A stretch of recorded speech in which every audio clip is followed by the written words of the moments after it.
আসসালামু আলাইকুম দর্শক শ্রোতা।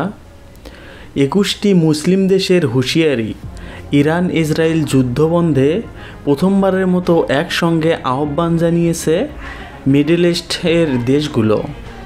ইরান ইসরায়েলের রক্তক্ষয়ী সংঘাতে এবার মুখ খুলল ২১টি মুসলিম দেশ। প্রথমবারের মতো একসঙ্গে যুদ্ধবিরতির ডাক। এর পেছনে কি নতুন কোনো জিওপলিটিক্যাল হিসাব লুকায়িত আছে?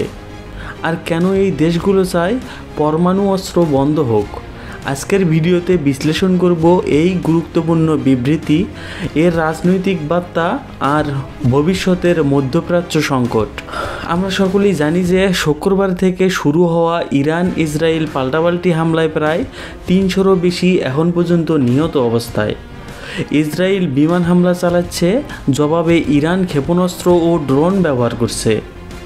আল জাজিরার খবরে জানানো হয়েছে ২১টি মুসলিম দেশ একত্রে বিবৃতি দিয়েছে। স্বাক্ষরকারী দেশগুলোর তালিকায় মিশর, সৌদি, কুয়েত, তুরস্ক, পাকিস্তান সহ অন্যান্য আরও ২১টি মুসলিম রাষ্ট্র। কি বলা হয়েছে চিঠিতে?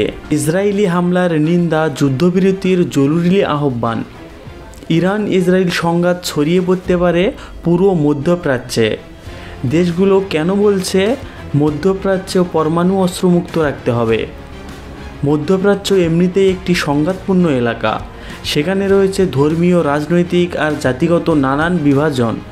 এরই মধ্যে যদি কোনো দেশ পরমাণু অস্ত্র নিয়ে ফেলে, তাহলে অন্য দেশগুলোও আত্মরক্ষার অজুহাতে পরমাণু শক্তির দিকেই ঝুঁকতে পারে। তখন পুরো অঞ্চলটাই পরিণত হবে পরমাণু যুদ্ধক্ষেত্রে। যেমন ইসরায়েলের বিরুদ্ধে যদি ইরান পরমাণু অস্ত্র তৈরি করে, তাহলে সৌদি আরব, মিশর, তুরস্কও একই পথে হাঁটতে পারে। এতে যে কোনো সামান্য উত্তেজনাও ভয়াবহ আকারের রূপ নিতে পারে। তাই এই দেশগুলোতে চায় একটি নিউক্লিয়ার ফ্রি মধ্যপ্রাচ্য, যাতে সবাই একে অপরকে পরমাণু অস্ত্র দিয়ে হুমকি না দিতে পারে। এখানে অবশ্য এনটিপি একটি গুরুত্বপূর্ণ বার্তা দিচ্ছে। আর এনটিপি হচ্ছে আন্তর্জাতিক একটি চুক্তি, যার মূল উদ্দেশ্য হচ্ছে কোনো দেশ যেন পরমাণু অস্ত্র তৈরি না করে, যাদের পরমাণু আছে তারা যেন তা ছড়িয়ে দিতেও না পারে। শান্তিপূর্ণ পারমাণবিক শক্তির ব্যবহারে সহযোগিতা বাড়ানো। এই চুক্তিতে এখনও পর্যন্ত ১৯০টিরও বেশি দেশ সই করেছে। এটা একটা আন্তর্জাতিক সিকিউরিটি চেন, যেখানে দেশগুলো একে অপরকে নিশ্চয়তা দেয়, আমি পরমাণু অস্ত্র বানাবো না, তুমিও বানাবে না।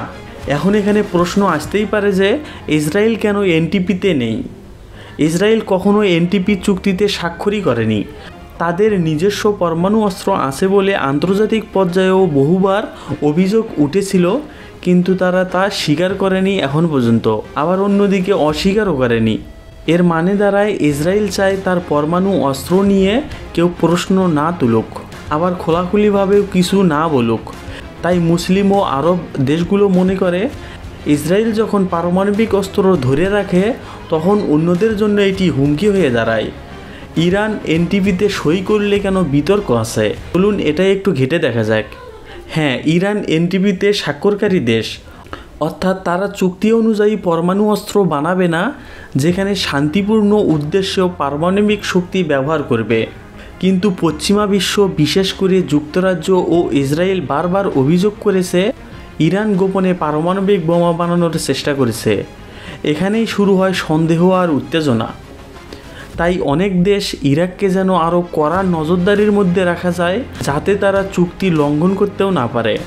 তাই অনেক দেশই চায় ইরানকে যেন আরও কড়া নজরদারির মধ্যে রাখা হয়, যাতে তারা চুক্তি লঙ্ঘন করতে না পারে।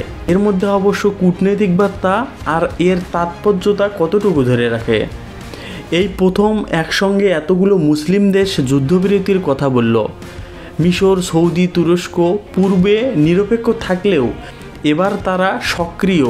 এর মানে কি ইসরায়েলের বিরুদ্ধে আরব ও মুসলিম বিশ্ব কি নতুনভাবে ঐক্যবদ্ধ হচ্ছে? প্রশ্ন থেকেই যায়। সম্ভাব্য ভবিষ্যৎ। এই বিবৃতি আদৌ কি যুদ্ধ থামাতে পারবে? যুক্তরাষ্ট্র, রাশিয়া, চীন, তাদের অবস্থান কি? পরমাণু উত্তেজনা কি ইয়েমেন, লেবানন, গাজা আর সিরিয়াতেও ছড়িয়ে পড়তে পারে? মধ্যপ্রাচ্যের এই সংঘাত আর নতুন কিছু নয়, কিন্তু এইবার যে আকার নিচ্ছে তা গোটা বিশ্বকেই যেন নাড়িয়ে দিচ্ছে। আপনারা কি মনে করেন? এই 21টি মুসলিম দেশের বিবৃতি সত্যিই কি কিছু প্রভাব ফেলবে, নাকি বড় পরাশক্তিরা পরিস্থিতিকে আরও জটিল করে তুলবে? নিচে কমেন্টে জানাতে পারেন আপনার মূল্যবান মতামত। পাশেই থাকবেন। চ্যানেলটি ভালো লাগলে সাবস্ক্রাইব করবেন। ধন্যবাদ।